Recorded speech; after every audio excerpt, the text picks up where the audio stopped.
বালতি পানি নিয়ে এসে পাহাড়ের উপরে ঢেলছে, আগুন নিভে যাচ্ছে। ঘুম ভেঙে যাওয়ার পরে সকালবেলা যখন হয়েছে, স্ত্রীকে ডাক দিয়ে বলে, আমি এসেছিলাম, তুমি আমার কথা মানতে গিয়ে দরজা খোলনি, আমার রাগ হয়নি, কিন্তু আমি স্বপ্ন দেখেছি, স্বপ্নের তাবিরটা একটু বড় দেখি। মেয়েটা ছিল কোরআনের হাফেজা, নেককারিনী। ডাক দিয়ে বলে, স্বামী আমার, আমি বলতে পারবো। ওই যে গোলাপ ফুল দুইটা দেখলেন, ওটা গোলাপ না, এই 5 বছর আপনার সাথে আমার বিবাহের বয়স, আপনি যদি আমার সাথে সংসার করতেন, ওইরকম 2টা গোলাপ ফুলের মতো সন্তান উপহার পেতাম। আপনি তো আমাকে সইয়াও দেখেননি কোনোদিন, আমার কাছেও আসেননি।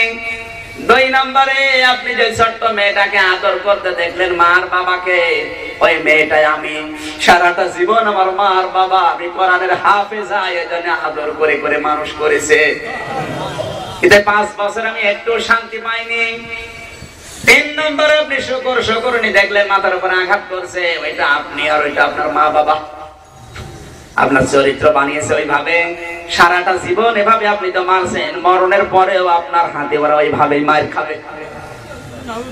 পাহাড়ের উপরে দাও দাও করে আগুন জ্বলছে, কে যেন পানি দিচ্ছে, পাহাড় নিভে যাচ্ছে। ওই যে দাও দাও করা আগুনটা, ওটা আমার যৌবন। বিবাহের পর থেকে আপনি যখন ওই বেশ্যাখানায় যান, আপনাকে আমি এগিয়ে দিয়ে আসি, আমি তো যুবতী, আমার ভেতরে যে যৌবন আগুন জ্বলে। আপনাকে দিয়ে যখন আসি, চিন্তা করি আমার স্বামী তো না বুঝে এই কাজে যায়, কি করি, রাতটা আমি নষ্ট করব না। এই রাতের বেলা তাড়াতাড়ি করে ওযু করে কোরআন শরীফ নিয়ে বসি, সারা রাত কোরআন তেলাওয়াত আর তাহাজ্জুদের নামাজে দাও দাও করে আমার চোখের পানিগুলো যখন ঝরঝর করে ঝরে, আমার আল্লাহর কাছে দোয়া করার সময় ওই যে পানিটা দেখেছেন, ওইটা আমার যৌবনের উপরে আমার চোখের পানিগুলো আল্লাহ ফেলে যৌবনটা লিভিয়ে দিয়েছে। মা বোন যারা এসেছেন, আপনার স্বামীকে এইরকম, আপনি স্বামীর দোহাই দিয়ে নামাজ পড়তে চান না, স্বামীর দোহাই দিয়ে পর্দা করতে চান না, কবরে যাওয়ার পরে কোনো অজুহাত চলবে না, আপনার নামাজের হিসাব আপনাকে দেওয়া লাগবে, আপনার পর্দা ফরজ যেটা ওটার হিসাব আপনাকে দেওয়া লাগবে। কথা বলেন ঠিক কিনা? গত কয়েকদিন আগে কোন জায়গায় যেন এসেছিলাম, পর্দার যে বিষয়টা, এটা আজ বাংলাদেশে নফলও নেই। পর্দা ফরজ, ফরজ এবং ফরজ তো নামাজের মতো ফরজ, কিন্তু অধিকাংশ পরিবারে হুজুরি বলেন আর খেজুরি বলেন আর পীর সাহেব বলেন, সাধারণ মানুষ বলেন, অধিকাংশ বাড়িতে আজ মেয়েদের পর্দা নেই। পর্দা আছে শুধু ঘরের দরজায়, জানালার টিভির উপরে পর্দা, নিজের শরীরে কোনো পর্দা নেই। এজন্য তথ্যটা আমি আবার বলছি, সূরা নিসার 21 নম্বর আয়াতের তথ্য। আজকে থেকে আবার আমল শুরু করবেন। আমি এসে দেখলাম এলাকায় এখনো আমল শুরু হয়নি। কয়েকদিন আগে যদি ওই তথ্যটা বলেছিলাম, মনে করলাম যে এলাকায় যাওয়ার পরে মনে হয় আমল হবে না, এসে দেখছি কোনো আমল নেই, মেয়েরা আরো উশৃঙ্খল। মা বোন যারা এসেছেন, আপনাদেরকে বলছি, 14 জন পুরুষ ছাড়া আপনি বিনা কারণে কারোর সাথে মোবাইলে প্রেম আলাপ করতে পারবেন না, রসের কথা বলতে পারবেন না, এমনকি দেখা সাক্ষাৎ পর্দা ছাড়া করতে পারবেন না। এই 14 জন পুরুষের নাম এই লিখে নেন, যাদের মনে না থাকে মোবাইলে তুলে লিখে নেন। মেয়েদের জন্য 14 জন পুরুষ ছাড়া বিনা কারণে মোবাইলে রসের কথা বলা জায়েজ নেই, দেখা করা তো দূরের কথা। এই 14 জন বাবার মতো 5 জন, নিজের বাবা, দুধ বাবা, চাচা, মামা আর শ্বশুর। ভাইয়ের মতো 5 জন, আপন ভাই, দুধ ভাই, দাদা ভাই, নানা ভাই আর নাতি। ছেলের মতো 4 জন, নিজের ছেলে, ভাইয়ের ছেলে, বোনের ছেলে আর মেয়ের জামাই। এই 14 জন পুরুষ মানুষ ছাড়া অন্য কারো সাথে বেপরদা হয়ে কথা বলা, দেখা সাক্ষাৎ করা হারাম। এটা যদি কেউ করে, ও কবিরা গুনাহ করে মারা যাচ্ছে। এই বাংলাদেশে এরকম মহিলা যে একটা আছে না নেই? কার বাড়িতে আছে হাত তোলেন তো? তাহলে একজন।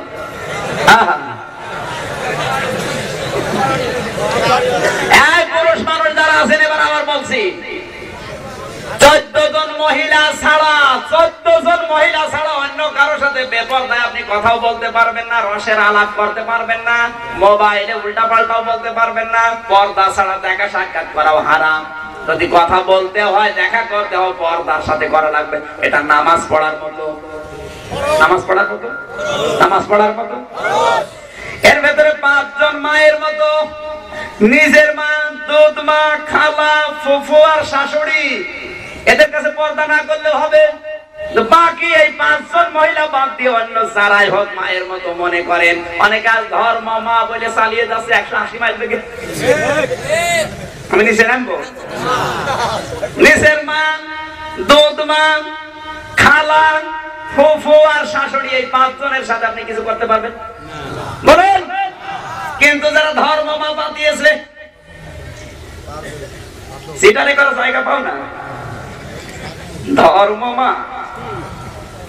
এরপরে বোনের মতো পাঁচজন, নিজের বোন, তার মানে আপন বোন, দুধ বোন, দাদি, নানি আর নাতনি। আজ কত মানুষ ধর্ম বোন পাতিয়েছে, মাসে 5 বার যায়, কোন পর্দা নেই, নামাজও পড়ে, দেখাও করে। কথা বলেন না? এলাকায় সব নেই।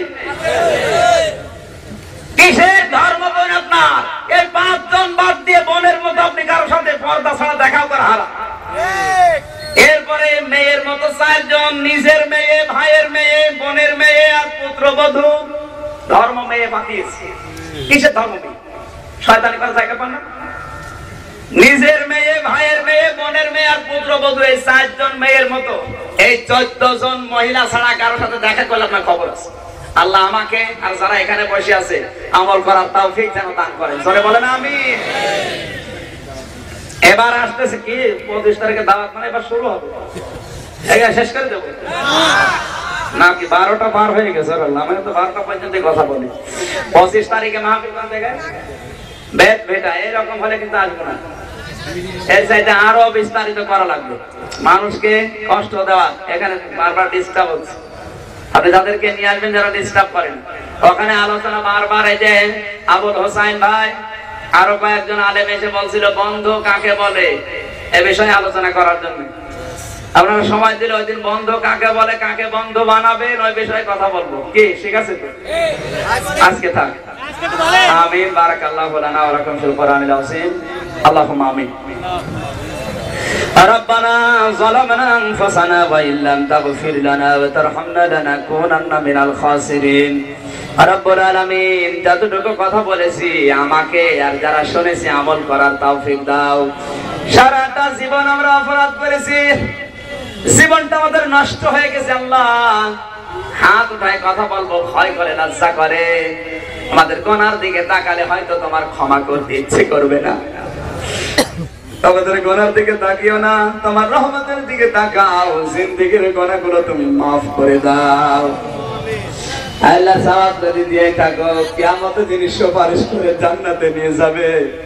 সারাটা জীবন যিনি কষ্ট পেয়েছেন আমাদের জন্য, 3টা বছর যিনি জেলখানায় ছিলেন, আল্লাহ তাআলা এই নবীর জন্য আমরা দোয়া করি, মুহাম্মদুর রাসূলুল্লাহর সম্মান তুমি আরো বাড়িয়ে দাও। আজকের আলোচনার সওয়াবগুলো তার কবরে দিয়ে শান্তি দিয়ে দাও। হযরত আদম থেকে পর্যন্ত যত মানুষ কবরে আছে, আল্লাহ প্রত্যেকের কবরের আযাব মাফ করে দাও। মা বাপ যারা হারিয়ে ফেলেছে, আমাদের মা বাপকে তুমি এই মুহূর্তে ক্ষমা করে দাও। মাথা নিচু করেন, চক্ষু বন্ধ করেন। মাথা নিচু করেন, চক্ষু বন্ধ করেন। নিজের জীবনের অপরাধগুলো স্মরণ করেন। যতগুলো অপরাধ স্মরণ করবেন, আল্লাহ করারের ইজ্জতে অতগুলো গুনাহ মাফ করে দেবে। কান্না না আসলে কান্নার ভান করেন। আল্লাহ ফেরেশতাদেরকে দেখাবে, দেখ আমার বান্দারা কান্না আসে না, আমার ভয়ে কান্নার ভান ধরে আছে।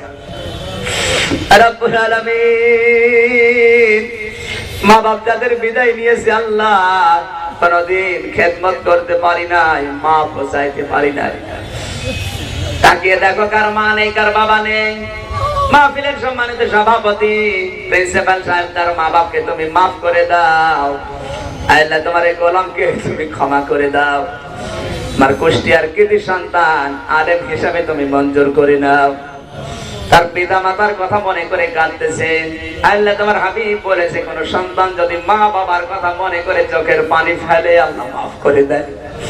কোরআনের মাহফিলে তোমার আলেমের হাত ফিরিয়ে দিও না। আল্লাহ তাআলা হাজার হাজার আলেমের উস্তাদ তোমার গোলাম তার মা বাবার জন্য মন থেকে দোয়া করে, মেহেরবানি করে মাফ করে দাও। মাহফিলের প্রধান অতিথি, বিশেষ অতিথি সহ যত মানুষ বসে আছে, আল্লাহ তুমি এদেরকে ক্ষমা করো। অ্যাডভোকেট সোহরাব হোসেন বিশ্বাস, জনাব দেলাওয়ার হোসেন পান্না, তোমার এই গোলামদেরকে তুমি ইসলামের খাদেম বানাও। কত মানুষ এখানে আমিন আমিন করছে, আমাদেরকে তুমি ফিরিয়ে দিও না। দয়া করে কোরআনের ইজ্জতে আমাদের পিতা মাতাকে এই মুহূর্তে মাফ করে দাও। জবান ছেড়ে আল্লাহর শিখানো দোয়া পড়েন, রব্বির হামহুমা কামা রাব্বায়ানি সাগীরা। রব্বুল আলামিন, মাহফিলের আয়োজন করতে গিয়ে তোমার যে বান্দাগুলো শ্রম দিয়েছে, এ বাড়িতে এসে বসেছিলাম, ওই মুরব্বী মানুষ খাটতে খাটতে গায়ের চামড়া কালো করে ফেলেছে, মুখটা শুকনা। তোমার ওই মুরব্বী বান্দাকে মাফ করে দাও, তার বাড়ির উপরে তোমার রহমত নাযিল করো। আল্লাহ তাআলা বাড়িতে যারা বসবাস করছে, তার ছেলে মেয়ে স্ত্রী পুত্র মেহেরবানি করে কোরআনের ইজ্জতে কবুল করে নাও। মাওলানা মনিরুজ্জামান মনির, সাহেব আক্তার ভাই, অধ্যাপক মাওলানা আবুল হোসাইন সহ নাম না জানা যত আলেম এখানে বসে আছে, আল্লাহ আলেমদেরকে তুমি আলেম হিসাবে মঞ্জুর করে নাও। এলাকায় আসলে তোমার কোরআনের মহব্বতে যারা জড়িয়ে ধরে বুকে, শ্রদ্ধাভাজন মামা জনাব মাসিবুর রহমান, জনাব মাতিয়ার রহমান, আল্লাহ তুমি তার মা বাবাকে মাফ করে দাও, তার সম্মান তুমি আরো বাড়িয়ে দাও। জনগণের খেদমত করার দায়িত্ব দিয়েছো, মেহেরবানি করে সেবা করে জান্নাত অর্জন করার সুযোগ দাও। রব্বুল আলামিন ডক্টর কামরুজ্জামানকে মাফ করে দাও। আমার কণ্ঠটা ভালো রাখো, কোরআনের কথাগুলো বলার জন্য আমার যে যোগ্যতা দরকার দিয়ে দাও। পর্দার আড়ালে মা বোনেরা বসে আছেন, খাদিজার মতো আয়েশার মতো তাদেরকে বানিয়ে দাও। স্বামী যাদের অবাধ্য আছে বাধ্য বানিয়ে দাও, সন্তান যাদের অবাধ্য আছে তুমি বাধ্য করে দাও। ছেলে মেয়ে যাদের লেখাপড়া করছে, আল্লাহ তুমি মেধা স্মৃতি খুলে দাও। প্রশাসনের যে ভাইগুলো দায়িত্ব পালন করেছে, তাদের সন্তানাদি স্ত্রী পুত্র নিজের এলাকায় রেখে যারা দেশের দায়িত্বে আছে, তাদেরকে তুমি মেহেরবানি করে হেফাজত করো। আল্লাহ প্রশাসনের ভাইদেরকে তোমার দরবারে মেহেরবানি করে কবুল করে নাও। লাইট দিয়ে, মাইক দিয়ে, সামিয়ার দিয়ে, স্যাটেলাইট দিয়ে কোরআনের শ্রীবৃদ্ধি যারা করেছে, এদের ব্যবসা বাণিজ্যে বরকত দিয়ে দাও। আগামীতে এই মাহফিলটা কোরআনের ইজ্জতে বিশাল আকারে মঞ্জুর করে নাও। রব্বুল আলামিন, সারাটা জীবন তোমাকে ভুলে আছি আল্লাহ, কোন সময় মরণ আসবে জানি না, তোমাকে খুশি করতে পেরেছি কিনা তাও জানি না। মরণ যেদিন আসবে, অন্তত তোমার ওই কালেমাটা আমাদের নাপাক জবানে একবার হলেও তুমি উচ্চারণ করার সুযোগ দিও। লা ইলাহা ইল্লাল্লাহু মুহাম্মাদুর রাসূলুল্লাহ। আসসালামু আলাইকুম। 25 তারিখে বেদভিটা মাদ্রাসা বাজার, বেদভিটা মাদ্রাসা বাজার ওই নাকশি, ওখানে মাহফিল আছে, যাদের সময় আছে যাবেন।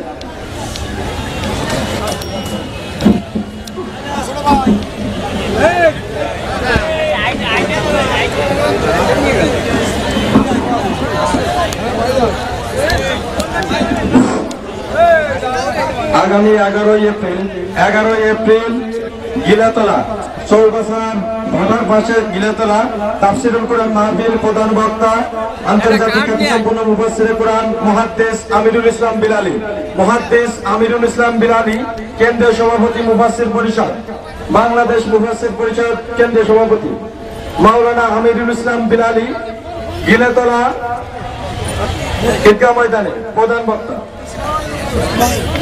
আগামী 25 এপ্রিল মাওলানা আমির হামজা বেদভিটা।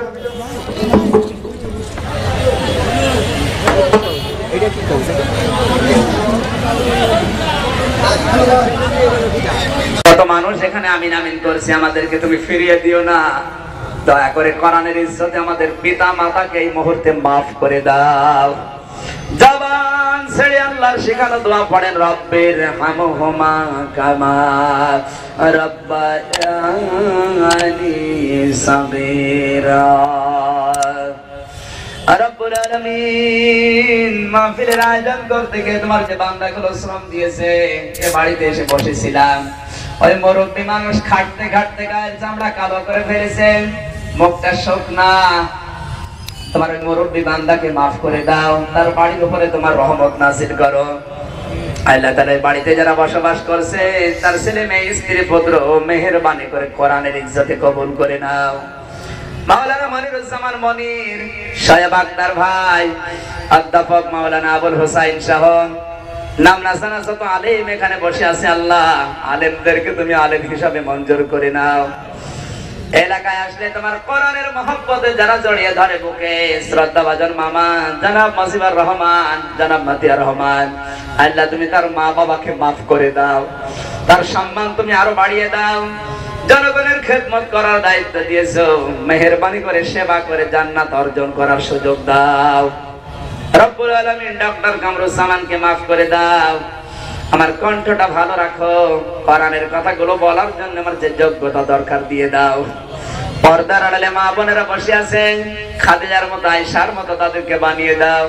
স্বামী যাদের অবাধ্য আছে বাধ্য বানিয়ে দাও, সন্তান যাদের অবাধ্য আছে তুমি বাধ্য করে দাও, ছেলে মেয়ে যাদের লেখাপড়া করছে আল্লাহ তুমি মেধা স্মৃতি খুলে দাও। প্রশাসনের যে ভাইগুলো দায়িত্ব পালন করেছে তাদের সন্তানাদি স্ত্রী পুত্র নিজের এলাকায় রেখে যারা দেশের দায়িত্বে আছে তাদেরকে তুমি মেহেরবানি করে হেফাজত করো আল্লাহ। প্রশাসনের ভাইদেরকে তোমার দরবারে মেহেরবানি করে কবুল করে নাও। লাইট দিয়ে, মাইক দিয়ে, সামিয়ার দিয়ে, স্যাটেলাইট দিয়ে কোরআনের শ্রীবৃদ্ধি যারা করেছে এদের ব্যবসা বাণিজ্যে বরকত দিয়ে দাও। আগামীতে এই মাহফিলটা কোরআনের ইজ্জতে বিশাল আকারে মঞ্জুর করে নাও রব্বুল আলামিন।